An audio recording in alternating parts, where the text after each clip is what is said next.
saya Mas Riati, CGP Angkatan 9 Kabupaten Pangandaran dari SD Negeri 1 Maruyung Sari.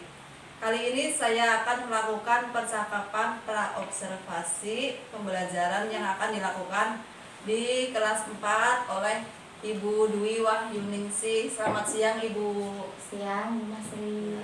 Apa kabar Ibu? Alhamdulillah sehat. Begini Ibu, kali ini saya ingin melakukan supervisi terhadap pembelajaran yang akan Ibu laksanakan besok hari. Tujuan pembelajarannya kira-kira untuk esok hari Ibu apa yang akan dilaksanakan? Oh, kebetulan besok mata pelajaran IPAS, nah kebagian di tentang sejarah ya Bu. Jadi besok saya akan memberikan pembelajaran tentang IPAS yang memiliki tujuan mendeskripsikan keragaman budaya dan kearifan lokal di wilayah masing-masing seperti itu. Kemudian dari beberapa tujuan tersebut, kira-kira area pengembangan yang hendak Ibu kembangkan itu yang mana Ibu? Lebih ke kearifan lokalnya. Lalu strategi apa yang Ibu persiapkan untuk pembelajaran tersebut? Strateginya yaitu saya dimulai dari memaparkan tentang berbagai jenis kearifan-kearifan yang ada di Indonesia secara luasnya terlebih dahulu. Kemudian nanti dikerucutkan lagi oleh anak. Jadi ketika kita memberikan beberapa contoh kearifan lokal yang sangat menonjol di Indonesia, nanti anak, oh iya di daerah saya ini ada ini gitu, seperti Yang dekat-dekat saja ya Bu ya. Kemudian metode atau media yang dipakai mungkin ada Ibu? Kalau metodenya saya lebih ke metode dengan cara diskusi ya Bu ya. Kalau diskusi nanti anak dikelompokkan yang rumahnya berdekatan, sehingga antara rumahnya berdekatan itu antara lingkungan 1 dengan lingkungan 2 kan berbeda ya Bu. Misalnya di daerah A, di daerah B. Nah setelah dikelompokkan kemudian nanti saya memberikan LKPD seperti itu Bu. Nanti bisa dijawab LKPD-nya sesuai dengan perintah. Nah kemudian bisa dipraktikkan di kelas seperti itu. Kalau medianya lebih ke menggunakan infokus ya Bu, memberikan contoh pembuatan batik, contoh pembuatan beberapa makanan, dan contoh penampilan wayang seperti itu. Jadi anak lebih berpikir secara konkret ya Bu. Kemudian untuk pembelajaran besok hari sudah siapkan semua ya Bu ya, RPP dan sebagainya. Mudah-mudahan berjalan dengan lancar, mendapatkan nilai yang baik ya Ibu ya. Di sini terima kasih atas waktunya. Percakapan praobservasi kali ini saya cukupkan. Dari saya sekian. Wassalamualaikum warahmatullahi wabarakatuh. Waalaikumsalam. Assalamualaikum warahmatullahi wabarakatuh. Waalaikumsalam warahmatullahi wabarakatuh. Selamat pagi anak-anak. Baik. Sehat. Alhamdulillah. Luar biasa. Allahu Akbar. Yes, hadir. Nah, kalau sudah sehat berarti hari ini siap untuk belajar ya. Siap.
memakan makanan yang terbuat dari olahan singkong.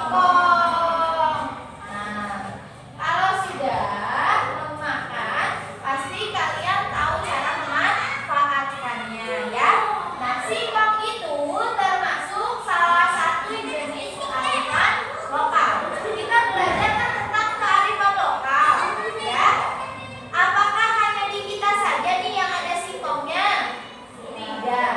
Tapi meskipun tidak hanya di kita, singkong juga termasuk jenis kearifan lokal yang menjadi ciri khas daerah tertentu. Contoh tadi ada yang namanya getuk ya. Getuk itu adanya di mana? Di daerah Jawa. Kemudian ada lagi yang namanya apa? Peyem Bandung. Peyem Bandung di mana Peyem Bandung? Di Sunda. Kira-kira di daerah Banjar sana, Banjarmasin ada nggak Peyem Bandung? Ada nggak? Nggak, kecuali wilayah orang Sunda pindah ke sana yang menjual peyem Bandung karena sudah menjadi ciri khas. Kalau orang seberang main ke Jawa itu bisa membeli peyem Bandung. Seperti itu. Nah, karena warisan budaya Indonesia itu sangat beragam, kalau singkong itu menjadi ciri khas olahan makanan. Nah, kita akan mengamati beberapa video. Sebelum melihat video, coba tadi kan pembelajaran utamanya tentang kearifan lokal. Di sini ada nih bahwa kearifan lokal itu terdiri dari dua kata, yaitu kearifan dan juga lokal. Coba, kalau kearifan itu kebijaksanaan lokal setempat atau daerah, ya. Nah, kearifan lokal itu sendiri merupakan hasil adaptasi turun-temurun pada lingkungan dan tempat tinggal. Nih, tadi sudah tuh contohnya singkong. Di daerah kalian selain singkong punya kearifan lokal apa? Siapa yang mau jawab? Pupi, daerah Pupi apa kearifan lokalnya? Ada enggak? Ada, pasti ada setiap daerah. Apa? Sawah. Sawah. Kalau sawah nanti kearifan lokal sumber daya, ya pemanfaatan sumber daya alam. Apa? Rumah. Rumah. Di sini masih punya rumah adat. Apa rumah adatnya apa? Itu bukan rumah adat, itu sudah masuk ke rumah modern. Intinya yang namanya kearifan lokal itu suatu keadaan baik berupa peraturan, kebiasaan, makanan, bahasa, pakaian yang menjadi ciri khas daerah tertentu. Nah, kemudian bukan hanya tadi menjadi ciri khas daerah tertentu, tapi menjadi identitasnya.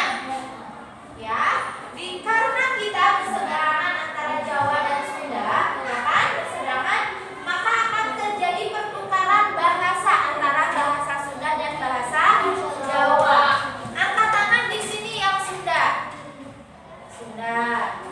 Angkat tangan yang Jawa.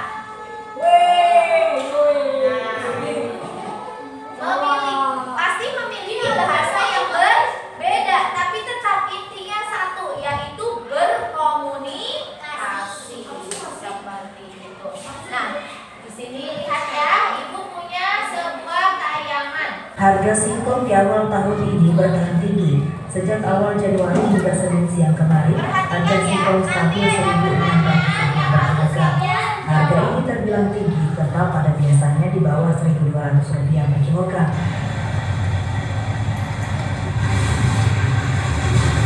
Di antaranya terpantau di Pelapak Singkong Desa Mekarjaya, Kecamatan Banjarmasin. Menurut Pelapak, tingginya harga singkong karena pasokan dari petani sedikit setelah kemarau panjang pada akhir tahun lalu.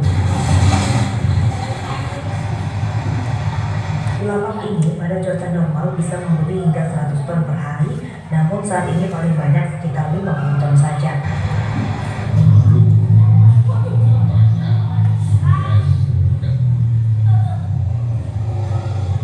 Itu preminya berapa potongan?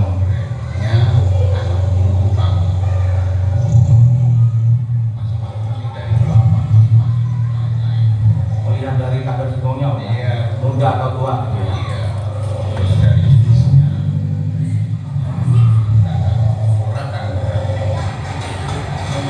Kenaikan harga singkong disambut gembira petani sebab harga singkong saat ini masih seimbang dengan biaya tanam dan pembelian pupuk yang terus melambung. Para petani berharap kepada pihak lapak dan pabrik supaya mengurangi refaksi atau potongan harga bruto yang dilakukan pembeli singkong kepada petani. 1.600 Pak. Itu potongannya berapa? Potongannya 19. Harapannya sebagai petani gimana Mas? Ya, harapan dari petani ya yang jelas potongannya jangan dipikir apa harganya ya disesuaikan karena sekarang juga pupuk semua mahal Pak. Yang jelas kalau harapan petani ya semua standarin lah. Para petani berharap harga singkong tetap tinggi. Ini untuk mengurangi kerugian modal tanam seperti uang kerja, ongkos angkut hingga harga pupuk yang terus melambung. Kan barusan tayangan videonya sudah melihat? Sudah. Ibu nanya boleh?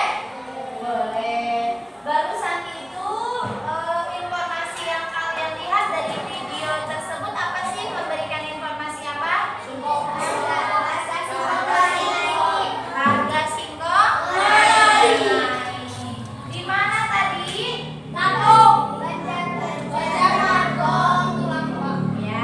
Banjarmasin tulang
tradisional jajanan pasar yang rasanya enak banget dan nyaman. Teksturnya benar-benar lembut, enak banget. Kalau kalian pengen tahu gimana cara aku bikin, Sudah pernah makan ikan asin? Sudah?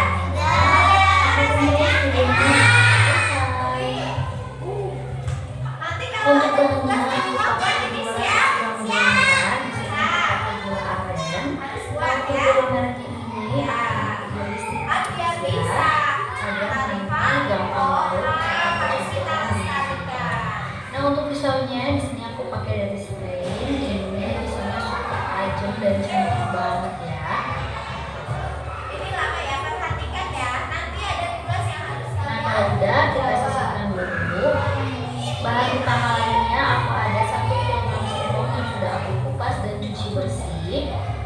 Untuk taburannya aku pakai 100 gram kelapa parut yang setengah tua, lalu tambahkan dengan sedikit garam dan aduk-aduk hingga bercampur rata. Nah, setelah tercampur rata seperti ini, siap buat dikukus. Untuk kukusannya aku pakai platinum pressure wok dari Slain. Ini wok besar, biasa aku pakai untuk masak daging karena bisa masak 20% bisa karena sering ekspor. Nah, atasnya ini kukusan, biasa aku bikin bolu, terus juga bisa ngukus dalam jumlah yang lumayan banyak ya, karena ini kapasitasnya besar. Nah, ini kukusannya udah panas, sekarang akan aku kukus singkongnya. Terus juga sekalian kelapa parutnya juga dikukus, tapi untuk kelapa parut ini cukup dikukus 15 menit aja ya. Ada yang tahu kenapa kelapa parutnya harus dikukus? Nah, setelah 15 menit untuk kelapa parutnya akan aku angkat, dan untuk singkongnya lanjut lagi dikukus hingga benar-benar matang ya.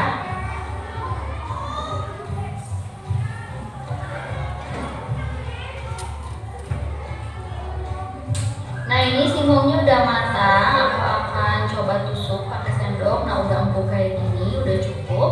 Akan aku angkat. Harus diperhatikan ya. Sebelum dihaluskan, kita buang dulu sumbu yang ada di tengah-tengah singkong seperti ini, biar nanti singkongnya benar-benar halus ya. Kita buang sampai bersih.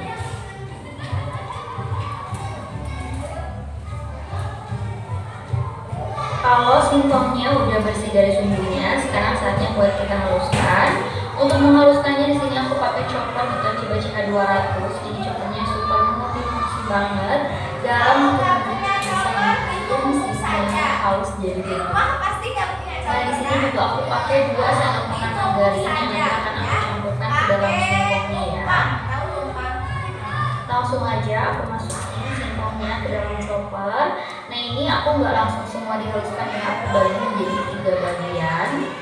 Lalu tambahkan gula merah, ini secukupnya aja ya. Nanti gula merahnya juga dibagi 3 bagian.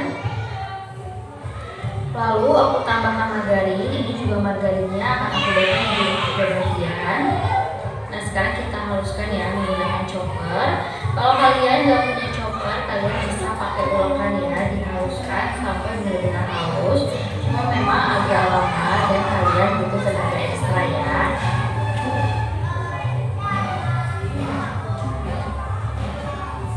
Nah, hasilnya seperti ini. Singkongnya sudah benar-benar halus dan tercampur dengan gula merah. Sekarang akan aku pindahkan ke dalam wadah dan kita selesaikan halusin singkongnya sampai semuanya selesai ya.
bentuknya akan aku potong-potong kecil ya. Untuk ukurannya bisa disesuaikan dengan selera masing-masing.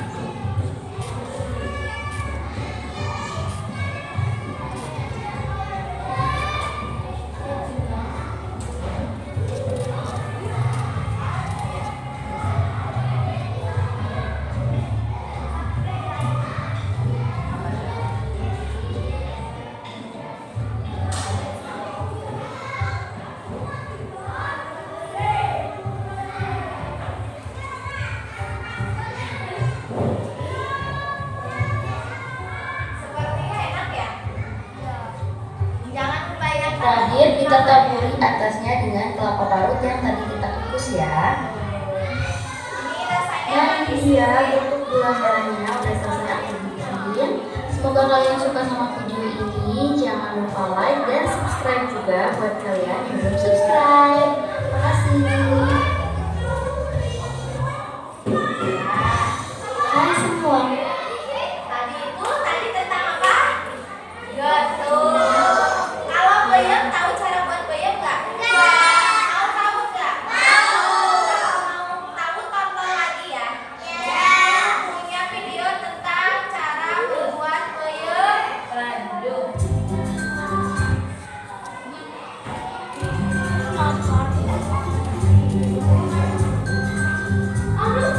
Nanti di rumah bisa praktek sendiri-sendiri bersama orang tua. Ya. Tuh. Enak ya ini ya. Iya. Tuh enaknya tuh. Siapa yang mau? Sudah tahu kan cara membuat getuk dan juga bayam-bayam Bandung? Sudah tahu? Tahu. Kalau sudah tahu, ini ibu punya tugas secara berkelompok. Nanti kalian cara berkelompok, ya kalian kerjakan tugasnya. Siap?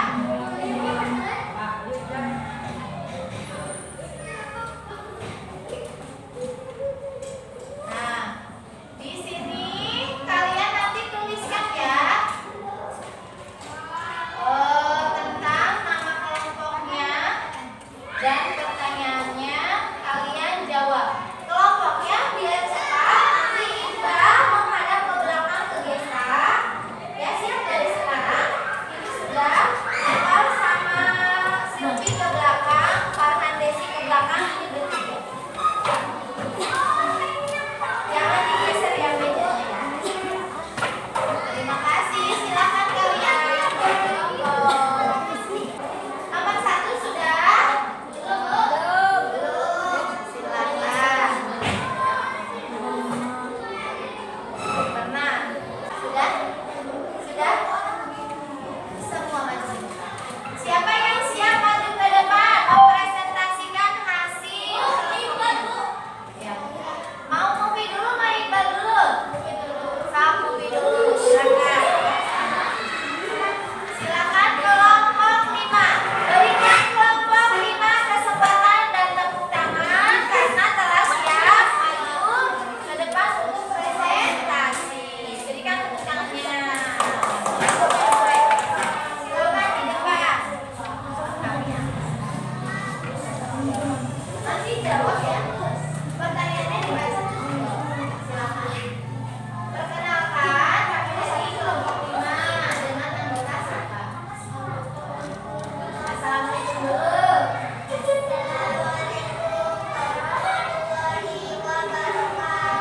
Waalaikumsalam warahmatullahi wabarakatuh. Perhatikan. Kami akan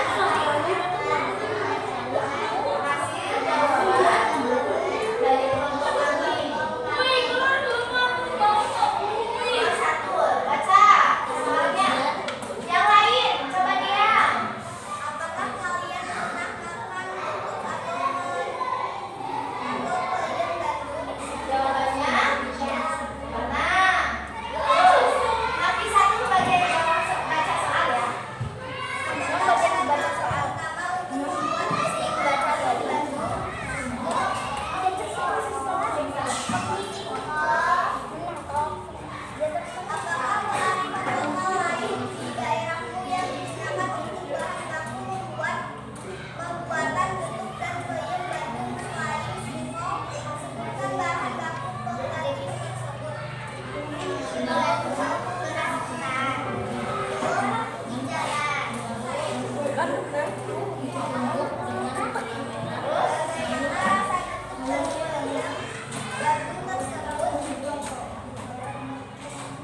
rasanya bentuk dan peyem Bandung?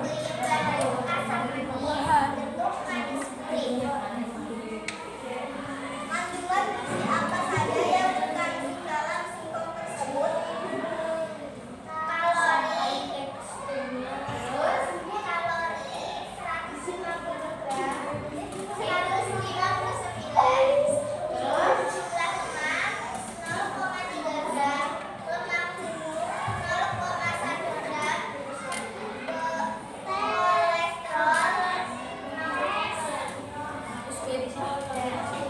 150 gram, 159.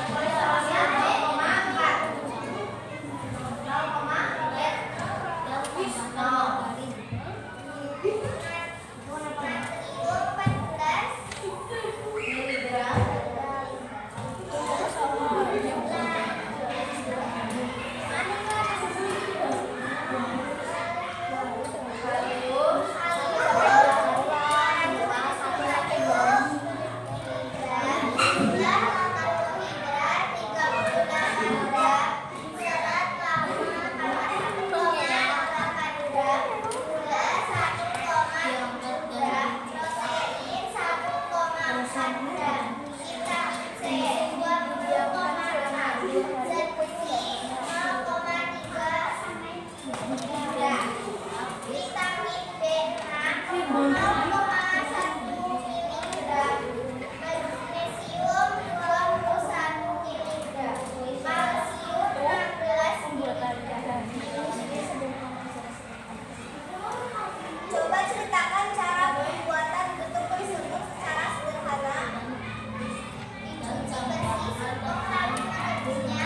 jenuh 0,1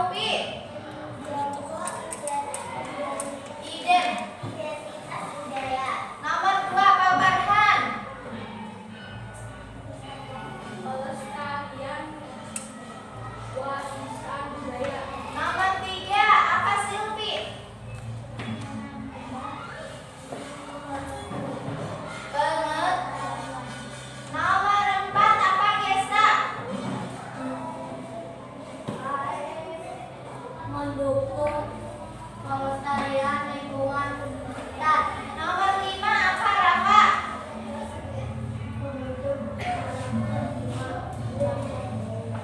kolesterol 5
kabarnya Ibu Dwi? Alhamdulillah sehat Bu. Alhamdulillah.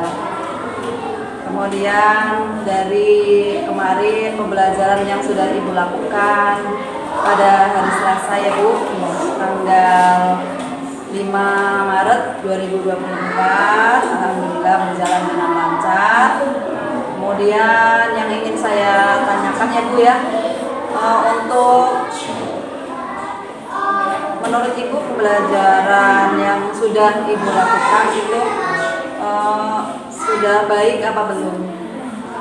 Kalau secara umum ya Bu, menurut saya sudah baik, tapi tetap dari isi baiknya masih ada beberapa kekurangan-kekurangan dari apa yang saya sampaikan dan apa yang diterima oleh siswa seperti itu Bu. Jadi tetap meskipun sudah baik, perlu ada perbaikan dan masih ada kekurangan. Kemudian perbaikan yang seperti apa rencana Ibu yang akan Ibu lakukan dalam meningkatkan pembelajaran agar lebih baik lagi dari kemarin? Mungkin dimulai dari saya dulu ya Bu, sebagai pendidik. Ketika saya menyampaikan indikator atau tujuan pembelajaran kepada murid, masih kalau menurut saya sudah baik, tapi tetap saja Bu, dari itu baru menurut saya ketika sudah di lapangan yang saya pikir susunannya sudah baik, tujuannya sudah baik, tetap harus perlu diperbaiki karena ada anak-anak itu dalam proses pembelajarannya ada yang aktif, ada yang tidak aktif seperti itu. Jadi perbaikannya itu bagaimana biar anak yang tidak aktif itu bisa aktif gitu loh Bu. Seperti itu mungkin Bu. Dari rancangan modul ajar mungkin harus diperbaiki lagi biar tetap sesuai. Kemudian mungkin untuk memperbaikinya saya mungkin bisa memberikan remedial mungkin kepada si anaknya seperti itu. Remedial dan pengayaan Ibu ya. Misalnya tadi kan Ibu ingin mengadakan remedial, misalnya strateginya atau tekniknya remedialnya seperti apa itu? Jadi ketika kita kan belajar tidak harus tatap muka ya Bu. Jadi remedialnya itu bisa dilakukan dengan pemberian tugas kepada anak tadi yang kurang aktif, bisa mewawancarai orang tuanya atau lingkungan sekitarnya mengenai materi yang saya sampaikan. Nah kemarin itu saya menyampaikan tentang warisan budaya dan kearifan lokal. Nah justru ketika melakukan wawancara terhadap orang tua, utamanya ya yang ada di lingkungan, mungkin anak lebih tahu secara realitanya bahwa ternyata dia itu di sini bukan hanya dia sendiri, tapi ada proses tingkat selanjutnya, artinya anak itu perlu dan harus mewariskan budaya baik itu di lingkungannya atau lebih luasnya di masyarakat. Kalau kondisi yang sangat baik menurut Ibu itu ada di poin 10. Menurut Ibu kondisi pembelajaran yang sudah Ibu lakukan kali ini ada di poin berapa Ibu? Karena saya harusnya terpusat kepada anak ya Bu, tapi tetap kemarin masih tetap terpusat pada guru. Jadi menurut saya ya paling maksimal 7 mungkin Bu. Untuk saat ini ya Bu. Ya, untuk saat ini. Kemudian yang Ibu harapkan peningkatannya dari 7 itu kira-kira bisa meningkat sampai berapa? Kalau diambil maksimal mungkin ya Bu, tidak mungkin 100% ya.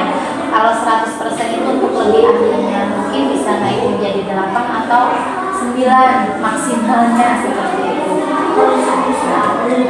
Ya terlihat ada peningkatannya. Kemudian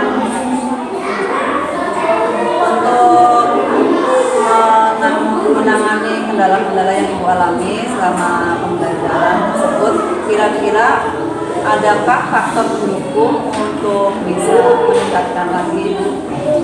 Mungkin faktor pendukungnya ya Bu, kita bisa melalui proses pembelajaran bukan hanya di kelas, tapi kita bisa membawa anak-anak itu seperti ke pasar tradisional, karena menurut saya pasar tradisional itu di dalamnya banyak sekali warisan budaya dan kearifan lokal yang terdaftar.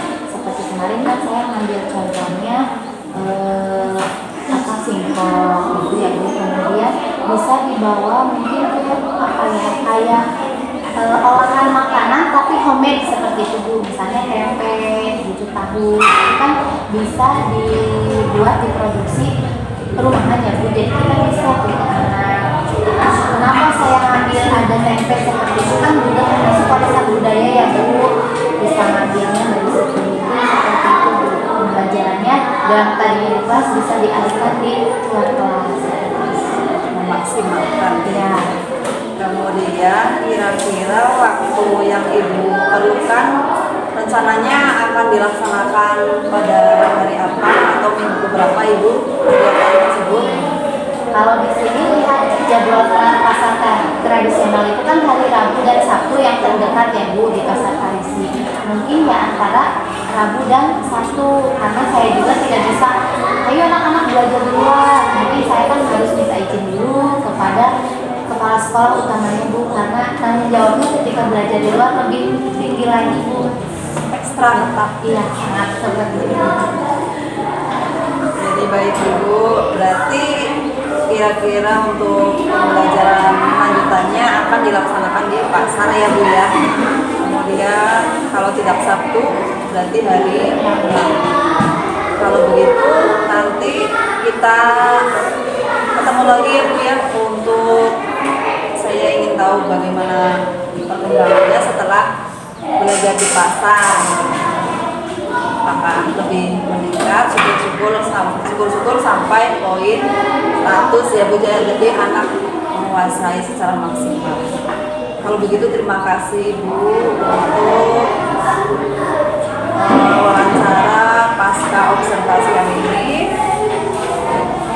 Mudah-mudahan nanti kita ketemu lagi berarti 1 minggu ke depan ya Bu ya untuk melihat perkembangannya. Terima kasih atas waktunya, terima kasih atas kesempatannya. Mudah-mudahan anak-anak semakin baik belajarnya, semakin hasil belajarnya juga meningkat Ibu. Ibu guru yang sangat kreatif, yang ekstra ketat pengawasannya nanti di pasar ya Bu ya. Terima kasih, dari saya cukup. Wassalamualaikum warahmatullahi wabarakatuh.